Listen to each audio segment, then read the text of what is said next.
Study IQ IAS, अब तैयारी हुई अफोर्डेबल।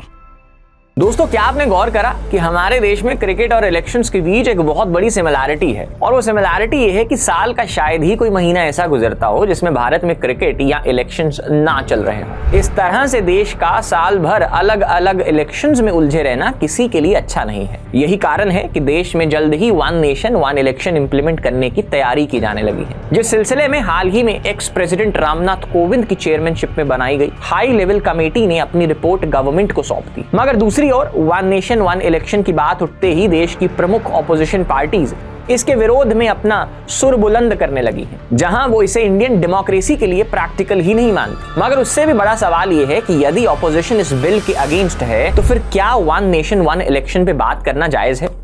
दोस्तों, क्या आपने गौर करा कि हमारे देश में क्रिकेट और इलेक्शंस के बीच एक बहुत बड़ी सिमिलैरिटी है, और वो सिमिलैरिटी ये है कि साल का शायद ही कोई महीना ऐसा गुजरता हो जिसमें भारत में क्रिकेट या इलेक्शंस ना चल रहे हों। अब देखिए ना, IPL खत्म हुआ तो वर्ल्ड कप आ गया, वर्ल्ड कप खत्म हुआ तो जिम्बाब्वे टूर आ गया, और उसके बाद श्रीलंका टूर, और अब भारत बांग्लादेश के साथ खेल रहा है। Side by side domestic level पे भी दुलीप ट्रॉफी, रानी कप और रणजी ट्रॉफी जैसे टूर्नामेंट्स तो चलते ही रहते हैं। अब इसी तरह से यदि हम देश में इलेक्शंस की बात करें तो अभी लोकसभा इलेक्शंस के साथ 4 राज्यों के स्टेट असेंबली इलेक्शंस का शोर खत्म ही हुआ था कि जम्मू कश्मीर और हरियाणा स्टेट असेंबली के इलेक्शंस डिक्लेयर हो गए। जब तक ये खत्म होंगे तब तक महाराष्ट्र और झारखंड में चुनावी तैयारियां शुरू हो जाएंगी, और फिर दिल्ली असेंबली इलेक्शंस, और फिर कोई और। साइड बाय साइड देश के अलग अलग राज्यों में पंचायत और म्यूनिसिपैलिटी के इलेक्शंस तो होते ही रहते हैं। खैर, क्रिकेट का यूं साल भर चलना तो उसके फैंस के लिए एक अच्छी खबर है, मगर इस तरह से देश का साल भर अलग अलग इलेक्शंस में उलझे रहना किसी के लिए अच्छा नहीं है। यही कारण है कि देश में जल्द ही one nation one election implement करने की तैयारी की जाने लगी है, जहां लोकसभा और सभी स्टेट असेंबली के साथ साथ देश भर में पंचायत और म्यूनिसिपैलिटी के इलेक्शंस को भी एक साथ करवाने के बारे में विचार किया जा रहा है। जिस सिलसिले में हाल ही में एक्स प्रेसिडेंट रामनाथ कोविंद की चेयरमैनशिप में बनाई गई हाई लेवल कमेटी ने अपनी रिपोर्ट गवर्नमेंट को सौंप दी है, जिसके बाद कैबिनेट का अप्रूवल मिलते ही यूनियन गवर्नमेंट की ओर से यह ऐलान किया जा चुका है कि मोदी 3.0 के इसी टेन्योर में ही देश में साइमल्टेनियस इलेक्शन कंडक्ट करवाने की यह प्रोसेस इंप्लीमेंट कर दी जाएगी। मगर दूसरी ओर वन नेशन वन इलेक्शन की बात उठते ही देश की प्रमुख ऑपोजिशन पार्टीज इसके विरोध में अपना सुर बुलंद करने लगी हैं, जहां वो इसे इंडियन डेमोक्रेसी के लिए प्रैक्टिकल ही नहीं मानती। यहां तक कि कांग्रेस ने तो इसे वेपन ऑफ मास डिस्ट्रक्शन का भी नाम दिया है। अब ऐसे में सवाल ये उठता है कि आखिर वन नेशन वन इलेक्शन का सच क्या है? क्या ये वाकई एक पॉजिटिव स्टेप है, या फिर सिटिंग गवर्नमेंट द्वारा रियल इश्यूज से जनता का ध्यान भटकाने की कोशिश है? ऑपोजिशन इसे कुछ ऐसा ही मामला बता रही है। मगर उससे भी बड़ा सवाल यह है कि यदि ऑपोजिशन इस बिल के अगेंस्ट है तो फिर क्या वन नेशन वन इलेक्शन पे बात करना जायज है? आफ्टर ऑल, इस बिल को पास कराने के लिए मोदी 3.0 को पार्लियामेंट में नंबर्स की जरूरत पड़ेगी, जो उसके पक्ष में अभी तो नहीं है। ऐसे में क्या देश को वन नेशन वन इलेक्शन की ओर बढ़ना चाहिए, या फिर उसे बीच का रास्ता निकालकर वन नेशन टू इलेक्शंस पर विचार करना चाहिए? लेकिन अब आपके मन में यह सवाल उठ रहा होगा कि आखिरकार ये वन नेशन टू इलेक्शंस है क्या? तो चलिए आज के अपने इस वीडियो में हम इसी विषय पर चर्चा करते हैं और इस पूरे मुद्दे को डिटेल में समझने का प्रयास करते हैं। Why India needs one nation one election? दोस्तों, कोविंद पैनल ने अपनी रिकमेंडेशंस में फर्स्ट फेज में लोकसभा और देश भर की सभी स्टेट असेंबलीज के लिए साइमल्टेनियस इलेक्शंस होल्ड करने की बात कही,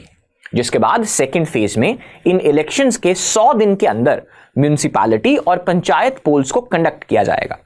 इस पैनल की रिकमेंडेशन है कि इसके लिए नई लोकसभा की फर्स्ट सिटिंग में ही president of India notification issue करके एक अपॉइंटेड डेट सेट कर देंगे, जो कि नए इलेक्टोरल साइकिल की स्टार्टिंग डेट मानी जाएगी।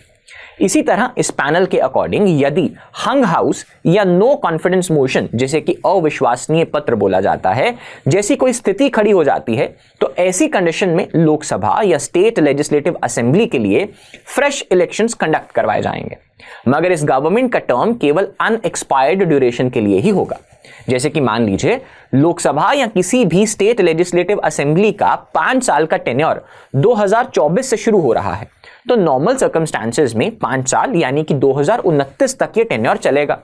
लेकिन वन नेशन वन इलेक्शन के अंदर अगर ये बीच में ही किसी कारणवश भंग हो जाता है, जैसे कि इस उदाहरण में मान लीजिए 3 साल बाद ही, जो कि 2027 हुआ, तो ऐसे में नई चुनी गई लोकसभा या फिर स्टेट लेजिस्लेटिव असेंबली बचे हुए 2 साल के लिए ही आएगी और 2029 में सब स्टेट लेजिस्लेटिव असेंबलीज के साथ साथ उसका फिर से चुनाव होगा,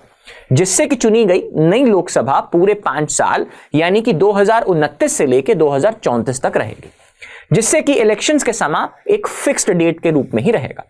अब जो गुट इसे सपोर्ट करता है उसका वन नेशन वन इलेक्शन के पक्ष में सबसे बड़ा पॉइंट लगातार इलेक्शंस की वजह से स्टेट एक्सचेकर पर बढ़ रहे फाइनेंशियल बर्डन का दिया जाता है,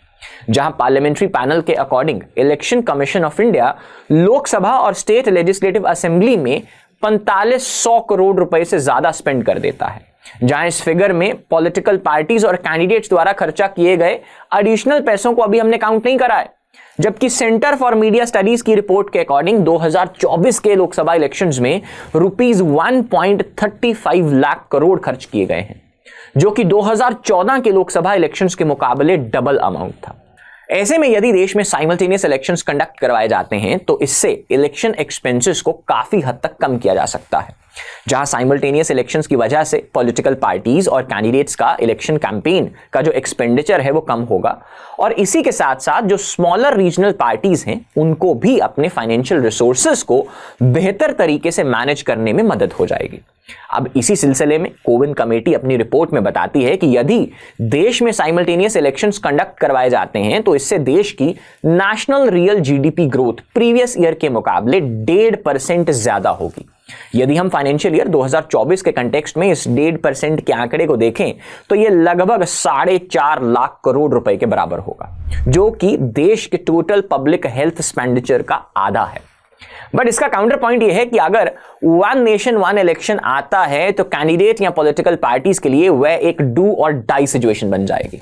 जहां चाहे इलेक्शंस 5 साल में एक बार आएगा बट वो उसे जीतने के लिए उनके पास जितना पैसा और रिसोर्सेज हैं वो सब लगा देंगी, क्योंकि अगले 5 साल तक उन्हें कोई मौका मिले या ना वो कोई और नहीं बता सकता, जिससे कि कुल मिलाकर हिसाब किताब वही बैठ जाएगा। दूसरी ओर देश में बार बार इलेक्शन कंडक्ट होने का सीधा मतलब है बार बार इंप्लीमेंट होता मॉडल कोड ऑफ कंडक्ट, जिसकी वजह से देश में होने वाले डेवलपमेंट वर्क पर भी कभी कभी महीनों तक ब्रेक लग जाता है। ऐसे में यदि देश भर में सारे इलेक्शंस एक साथ ही कंडक्ट करवाए जाएंगे तो इस बार बार होने वाली पॉलिसी पैरालिसिस पर भी हम एक फुल स्टॉप लगा सकते हैं। यही नहीं, इससे पॉलिटिकल रैलीज और दूसरी एक्टिविटीज की वजह से होने वाले नॉर्मल पब्लिक लाइफ के डिस्ट्रप्शन पर भी लगाम लगेगी। एक्सपर्ट्स की माने तो इसका पॉजिटिव इंपैक्ट वोटर टर्नआउट पर भी देखने को मिलेगा। जैसे कि अगर हम अब की बात करें तो बार बार इलेक्शंस वोटर्स के लिए एक आम मामला बन जाता है। 5 साल में एक बार इलेक्शंस वोटर को भी लगेगा कि हाँ शायद this is a special moment, हम जाके वोट करें, जो कि उनकी साइकोलॉजी को हिट करेगा। दूसरी ओर इससे स्टेट मशीनरी की एडमिनिस्ट्रेटिव एफिशिएंसी भी बढ़ेगी और साथ ही गवर्नमेंट इलेक्शंस की बजाय गवर्नेंस पर पूरी तरह से फोकस कर पाएगी, जहां सेंट्रल और स्टेट गवर्नमेंट्स बार बार कंडक्ट होते इलेक्शंस के बीच इमीडिएट इलेक्टोरल गेन्स के लिए पॉपुलिस्ट मेजर्स को अपनाती हैं, वहीं लॉन्ग टर्म प्रोग्राम्स और पॉलिसीज पर वो फोकस करके इफेक्टिव पॉलिसी मेकिंग और गवर्नेंस पर फोकस कर पाएंगे, जिससे गवर्नमेंट्स के फाइनेंशियल बर्डन कम होंगे और उनकी फाइनेंशियल स्टेबिलिटी भी बेहतर हो जाएगी। आफ्टर ऑल वो वोटर्स को रिझाने के लिए फ्रीबीज पर पैसा वेस्ट करने की बजाय उसे लॉन्ग टर्म पर्सपेक्टिव से प्रोडक्टिवली इस्तेमाल करेंगे। इसी तरह अक्सर यह देखा जाता है कि हर साल होते हाई स्टेक इलेक्शंस और उससे जुड़े पोलराइजिंग कैंपेन्स की वजह से सोसाइटी में डिवाइड्स बढ़ते हैं, जहां ये डिवीजन सोशल मीडिया से लेकर ड्राइंग रूम डिस्कशन तक पहुंच चुका है। ऐसे में यदि 5 साल में एक बार इलेक्शंस कंडक्ट होंगे तो भारत जैसे मल्टी रिलीजियस मल्टीलिंगुअल देश पे इसका पॉजिटिव इंपैक्ट जरूर पड़ेगा। यही नहीं, साइमल्टेनियस इलेक्शंस होने की वजह से जब सभी इलेक्शंस के इंटरवल फिक्स हो जाएंगे तो इससे हॉर्स ट्रेडिंग और पर्सनल गेन्स के लिए होने वाली क्रॉस पार्टी डिफेक्शंस पर भी रोक लगेगी, जिससे देश का डेमोक्रेटिक स्ट्रक्चर और भी ज्यादा मजबूत होगा। लेकिन वन नेशन वन इलेक्शन के इन बेनिफिट्स के बाद भी ऑपोजिशन इसके खिलाफ है, जहां कांग्रेस सहित देश की 15 पॉलिटिकल पार्टीज इसके अगेंस्ट में खड़ी नजर आती हैं। आइए अब हम इसके पीछे के कारण भी जान लेते हैं कि why opposition is opposing this idea. तो दोस्तों, भारत के लिए वन नेशन वन इलेक्शन कोई नई बात नहीं है। आफ्टर ऑल 1959 में केरला स्टेट असेंबली के डिसोल्यूशन को छोड़कर 1967 तक बाकी पूरे देश में 1952, 1957, 1962 और 1967 में 4 बार नेशनल और स्टेट इलेक्शंस साथ साथ ही कंडक्ट किए गए थे। मगर यह वो दौर था जब सेंटर और स्टेट दोनों में ही कांग्रेस की सरकार बना करती थी। लेकिन जैसे जैसे इंडियन पॉलिटिक्स और अधिक मैच्योर होने लगी और रीजनल पार्टीज का उदय हुआ तो स्थिति बदलने लगी। मोर और लेस 1968 और 1969 में कुछ स्टेट लेजिस्लेटिव असेंबलीज में हुए प्री मैच्योर डिसोल्यूशन के बाद साइमल्टेनियस इलेक्शन की यह साइकिल डिसरप्ट हो गई। इसी कड़ी में 1970 में लोकसभा भी प्रीमेच्योरली डिसॉल्व कर दी गई, क्योंकि इंदिरा गांधी को उस वक्त डर था कि शायद वो अपनी मेजॉरिटी खो देंगे। जिसके बाद इसके लिए 1971 में फ्रेश इलेक्शंस हुए और यहीं से सेंटर और स्टेट के साइमल्टेनियस इलेक्शंस को कंडक्ट करने की ये चेन टूट जाती है। हालांकि 1983 में भी इलेक्शन कमीशन ने देश में एक साथ साइमल्टेनियस इलेक्शंस कंडक्ट करवाने की बात कही थी, मगर वैसा हो नहीं सका। लेकिन अब आप सोच रहे होंगे कि यदि भारत में लगभग 2 दशक तक वन नेशन वन इलेक्शन की तरह की ही व्यवस्था थी तो फिर एक बार फिर से इसे लीगली इंप्लीमेंट करने में क्या इशू है? तो ऐसा इसलिए है क्योंकि अक्सर ये बात पॉइंट आउट की जाती है कि रेगुलर इलेक्शंस होते रहने से सिटिंग गवर्नमेंट पर एक प्रेशर बना रहता है, जहां हर गुजरता इलेक्शंस जनता को गवर्नमेंट के अगेंस्ट अपने विल एक्सप्रेस करने का मौका देता है और साथ ही गवर्नमेंट की अकाउंटेबिलिटी मेंटेन करने का मौका देता है। उदाहरण के लिए हाल के सालों में जब भी किसी स्टेट में बीजेपी की हार हुई है तो उसे सेंट्रल गवर्नमेंट की गलत पॉलिसीज या प्राइम मिनिस्टर मोदी की घटती हुई पॉपुलैरिटी से जोड़कर भी देखा जाता है। ऐसे में अलग अलग इलेक्शंस कहीं ना कहीं सभी पॉलिटिकल पार्टीज के साथ गवर्नमेंट के लिए भी फीडबैक का काम करते हैं, जो उन्हें पब्लिक को बेटर गवर्नेंस प्रोवाइड करने या बेहतर पॉलिसीज को फॉर्म करने के लिए अपने टोज पर रखती हैं। ऐसे में यह बात पॉइंट आउट की जाती है कि यदि सारे इलेक्शंस 5 साल में एक ही बार कंडक्ट होंगे तो इससे गवर्नमेंट की अकाउंटेबिलिटी भी रिड्यूस हो सकती है। साथ ही फिक्स्ड टर्म की वजह से गवर्नमेंट में भी ऑटोक्रेटिक टेंडेंसीज डेवलप हो जाएंगी। इसी तरह वन नेशन वन इलेक्शन के क्रिटिसिज्म में यह भी बात पॉइंट आउट की जाती है कि इसके इंप्लीमेंटेशन से देश का फेडरल स्ट्रक्चर कमजोर हो जाएगा, जहां हो सकता है कि साइमल्टेनियस इलेक्शंस कंडक्ट होने से यूनियन इलेक्शंस और सेंट्रल इश्यूज के सामने स्टेट के लोकल इश्यूज ओवरशैडो हो जाएंगे, जिसका सीधा डिसएडवांटेज रीजनल पार्टीज को होगा, जो नेशनल इश्यूज के पॉलिटिकल नैरेटिव के बीच अपने राज्य के मुद्दों पर इलेक्शंस लड़ और जीत ही नहीं पाएंगे।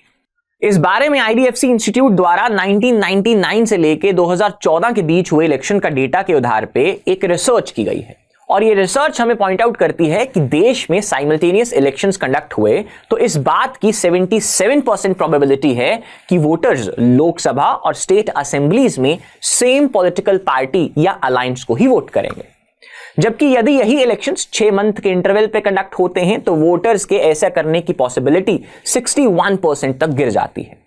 दूसरी ओर ऑपोजिशन लगातार इस बात को पॉइंट आउट करता है कि one nation one election democracy के स्पिरिट के अगेंस्ट है, जहां साइमल्टेनियस इलेक्शंस के नाम पर देश में इलेक्शंस की आर्टिफिशियल साइकिल फोर्स करने से वोटर्स की चॉइस और डेमोक्रेसी की वॉइस दोनों पर ही बुरा असर पड़ेगा। लेकिन अगर ऑपोजिशन और क्रिटिक्स के इन ऑब्जेक्शंस को साइडलाइन भी कर दिया जाए तो one nation one election implement करने के राह में कुछ चैलेंजेस और भी हैं। तो चलिए अब हम इन चैलेंजेस को भी समझ लेते हैं कि why one nation one election implementation is not so simple. दोस्तों, देश में वन नेशन वन इलेक्शन के इंप्लीमेंटेशन में बहुत से सिग्निफिकेंट लॉजिस्टिकल, फाइनेंशियल और एडमिनिस्ट्रेटिव चैलेंजेस हैं, जिन्हें एड्रेस किए बिना इसे इंप्लीमेंट कर पाना बहुत मुश्किल है।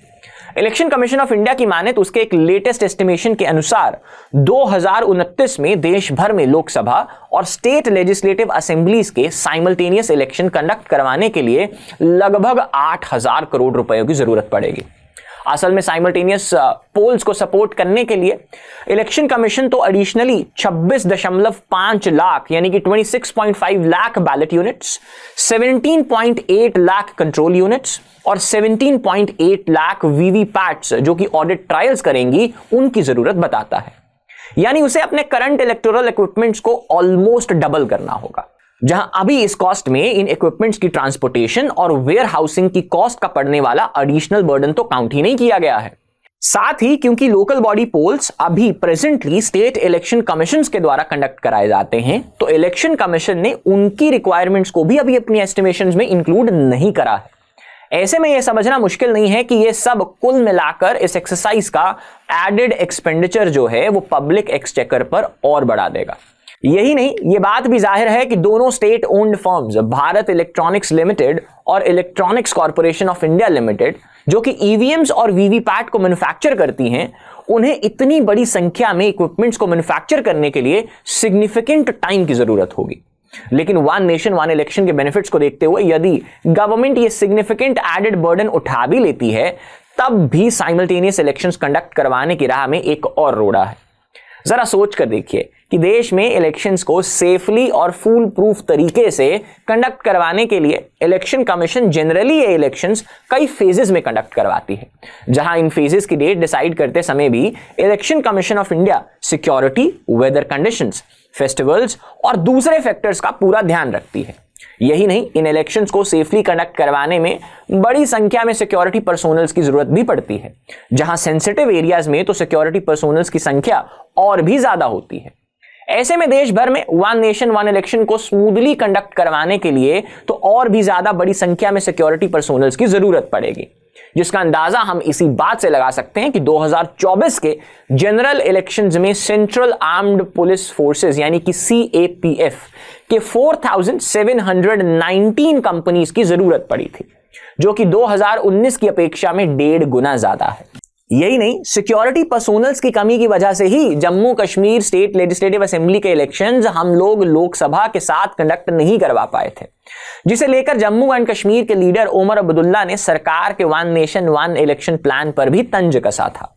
ऐसे में यह समझना मुश्किल नहीं है कि वन नेशन वन इलेक्शन की इंप्लीमेंटेशन की राह में बहुत सी प्रैक्टिकल इशू भी खड़े हैं। मगर इन सब चैलेंजेस के अलावा भी वन नेशन वन इलेक्शन को इंप्लीमेंट करने में सबसे बड़ा चैलेंज ये है कि इसको इंप्लीमेंट करने के लिए मोदी गवर्नमेंट को कॉन्स्टिट्यूशन में अमेंडमेंट करने की जरूरत पड़ेगी, जो पार्लियामेंट के करंट नंबर गेम को देखते हुए मोदी गवर्नमेंट के लिए कर पाना मुश्किल दिखाई देता है। So what about the number game? दोस्तों, कोविंद पैनल की रिपोर्ट में यह बताया गया है कि देश में one nation one election implement करने के लिए कॉन्स्टिट्यूशन में और एग्जिस्टिंग लॉज में लगभग 18 के करीब अमेंडमेंट्स करनी पड़ेंगी। ऐसा करना इसलिए भी जरूरी है क्योंकि इस पैनल के एक की प्रपोजल के अकॉर्डिंग लोकसभा और स्टेट लेजिस्लेटिव असेंबलीज को सिंक्रोनाइज करने के लिए वन टाइम ट्रांजिटरी मेजर जरूरी होगा। आफ्टर ऑल, सभी स्टेट असेंबली और पंचायत इलेक्शंस को यूनियन इलेक्शंस के साथ लाने के लिए एक टाइम इवेंट की तरह कुछ गवर्नमेंट के टर्म्स को भी बढ़ाना होगा, जबकि कुछ को कट शॉर्ट भी करना पड़ेगा। और ऐसा करने के लिए पार्लियामेंट को 2 कॉन्स्टिट्यूशनल अमेंडमेंट बिल्स पास करने की जरूरत पड़ेगी। इसमें पहला कॉन्स्टिट्यूशनल अमेंडमेंट बिल को पास करने के लिए स्टेट्स की रेटिफिकेशन की जरूरत भी पड़ेगी, और इस बिल में एक नए आर्टिकल 82 क्लॉज A को इंसर्ट करा जाएगा, जिससे देश में लोकसभा और स्टेट असेंबलीज के साइमल्टेनियस इलेक्शन प्रोसेस को एस्टैब्लिश किया जा सके। इसी तरह से कॉन्स्टिट्यूशन के आर्टिकल नंबर 83 और आर्टिकल 172 को भी अमेंड करना होगा, जो कि लोकसभा और स्टेट विधानसभा के टर्म या ड्यूरेशन को गवर्न करते हैं। जबकि आर्टिकल नंबर 85 जो प्रेसिडेंट को लोकसभा और आर्टिकल नंबर 174 जो गवर्नर को विधानसभा डिसॉल्व करने की पावर देता है, उनमें भी अमेंडमेंट्स करने की जरूरत पड़ेगी। यही नहीं, पैनल के मुताबिक देश में वन नेशन वन इलेक्शन के प्रावधान इंप्लीमेंट करने के लिए कॉन्स्टिट्यूशन में आर्टिकल 356 में भी अमेंडमेंट्स करने होंगे। आर्टिकल 356 सेंटर को इलेक्टेड स्टेट गवर्नमेंट्स को डिसमिस करके प्रेसिडेंट रूल इंपोज करने की पावर देता है। इसके अलावा दिल्ली, पुडुचेरी और जम्मू एंड कश्मीर की यूनियन टेरिटरीज में साइमल्टेनियस इलेक्शंस को कंडक्ट करवाने के लिए NCT ऑफ दिल्ली यानी कि national capital territory of Delhi act 1991, government of union territories act 1963 और Jammu and Kashmir reorganisation act 2019 के रिलेटेड सेक्शंस को भी अमेंड करना होगा। साथ ही असेंबलीज के इलेक्शन शेड्यूल को आपस में अलाइन करने के लिए और उन्हें एक फिक्स्ड टर्म को ऑल्टर करने के लिए RPA 1950 और RPA 1951 में भी बदलाव की जरूरत होगी। जबकि दूसरे कॉन्स्टिट्यूशनल अमेंडमेंट बिल को पास करने के लिए देश के कम से कम आधे स्टेट असेंबलीज की रेटिफिकेशन की जरूरत पड़ेगी। इस बिल के थ्रू देश में सिंगल इलेक्टोरल रोल और single electors photo identity card, जिसे आप एपिक कार्ड भी बोलते हो, उसे इंश्योर करने के लिए कॉन्स्टिट्यूशन के आर्टिकल 325 में भी बदलाव करने होंगे। साथ ही कॉन्स्टिट्यूशन में एक नया आर्टिकल जो कि आर्टिकल 324 कैपिटल ए है उसे इंसर्ट किए जाने की भी जरूरत पड़ेगी, जो कि म्यूनिसिपैलिटीज और पंचायत इलेक्शंस को लोकसभा और स्टेट लेजिस्लेटिव असेंबलीज के जनरल इलेक्शंस के साथ सिंक करने का काम करेगा। ऐसे में हम देख सकते हैं कि वन नेशन वन इलेक्शन से जुड़े रिकमेंडेशंस को इंप्लीमेंट करने के लिए गवर्नमेंट को एक लंबी चौड़ी लेजिस्लेटिव प्रोसेस से गुजरना होगा, जिसके रिगार्डिंग अपकमिंग विंटर सेशन में ही पार्लियामेंट में एक बिल इंट्रोड्यूस किया जा सकता है। मगर यहीं से इस बिल की राह मुश्किल हो जाती है। असल में रिपोर्ट्स बताती हैं कि कोविन पैनल ने कुछ समय पहले ही देश की 62 पॉलिटिकल पार्टी से वन नेशन वन इलेक्शन के प्रपोजल पर उनके ओपिनियंस मांगे थे, जिनमें से कि 47 पार्टीज ने अपने ओपिनियंस में इस पैनल को सबमिशन भी दी। इन 47 पार्टीज में 32 वन नेशन वन इलेक्शन की सपोर्ट में थी, जबकि 15 पॉलिटिकल पार्टीज ने इन्हें अपोज करा। अब यदि हम इस इक्वेशन को ध्यान में रखकर लोकसभा का नंबर गेम समझें तो पिछले 2 टर्म्स की तरह इस बार बीजेपी के पास लोकसभा में अपने दम पर बिल पास कराने की क्षमता नहीं है। ऐसे में उसे अपने अलाइज और फ्रेंडली पार्टीज के सपोर्ट की जरूरत पड़ेगी। मगर यदि हम एनडीए और टीडीपी जैसे बिल सपोर्टिंग पार्टीज के साथ साथ उन सभी पॉलिटिकल पार्टीज को मिला भी लें जो अब तक इस मुद्दे पर न्यूट्रल स्टैंड लिए हैं, तो भी लोकसभा में इनके एमपीज का आंकड़ा 293 पर ही पहुंच पाता है,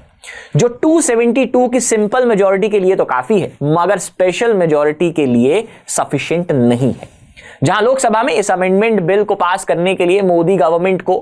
2/3 मेजॉरिटी यानी कि 2/3 मेजॉरिटी की जरूरत होगी, जो कि 543 की फुल स्ट्रेंथ में 362 एमपीज होता है।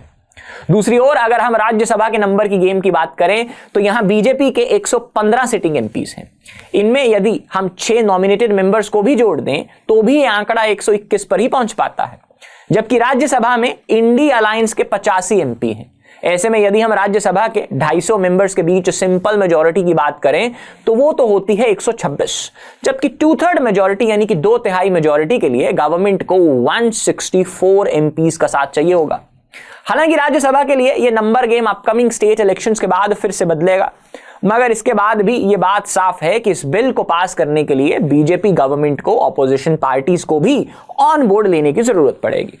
मगर वो होगा कैसे? तो इसका सीधा सा जवाब यह है कि देश में जरूरी इलेक्टोरल रिफॉर्म्स लाने के लिए हो सकता है कि गवर्नमेंट को बीच का रास्ता निकालना पड़े, जहां यदि पॉलिटिकल पार्टीज अपने रिजर्वेशंस और एप्रीहेंशंस की वजह से वन नेशन वन इलेक्शन के लिए तैयार नहीं है, तो यहां Bharat one nation two elections का प्लान भी आगे बढ़ा सकता है। तो चलिए अभी जान लेते हैं क्या है ये middle way, one nation two elections. दोस्तों, अब तक हमने वन नेशन वन इलेक्शन से जुड़ी जितनी भी रिजर्वेशन और इश्यूज को डिस्कस करा है, उनमें सभी का प्राइम कंसर्न 5 साल में केवल एक बार होने वाले इलेक्शन से था,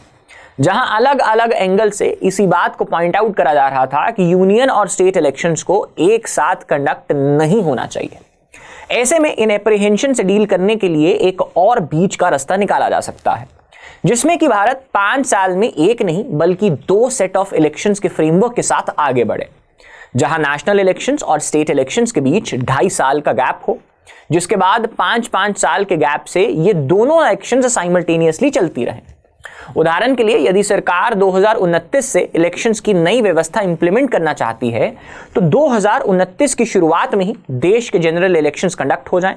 और उसके बाद सभी स्टेट इलेक्शंस एक साथ 2031 के मिड में कंडक्ट करवा लिए जाएं, जिसके बाद देश का अगला जनरल इलेक्शन 2034 की शुरुआत में हो और अगले स्टेट इलेक्शंस 2036 के मिड में कंडक्ट हो जाएं और इसी तरह से ये क्रम आगे कंटिन्यूअसली चलता रहे। देश के जनरल इलेक्शंस के साथ क्लब किया जा सकता है, जिन्हें कि 2029 में ही लोकसभा चुनावों के साथ 100 दिन के अंदर अंदर करवा लिया जाए। इसके अलावा कोविन पैनल की रिकमेंडेशन के अनुसार यदि लोकसभा या किसी स्टेट असेंबली में हंग हाउस या नो कॉन्फिडेंस मोशन यानी कि अविश्वसनीय प्रस्ताव जैसी स्थिति खड़ी होती है तो ऐसी कंडीशन में केवल लोकसभा या उस पर्टिकुलर स्टेट असेंबली के लिए फ्रेश इलेक्शंस कंडक्ट करवाना चाहिए, मगर इस गवर्नमेंट का टर्म केवल अनएक्सपायर्ड ड्यूरेशन के लिए ही होगा, जिससे यह सिस्टम यूं ही बना रहे।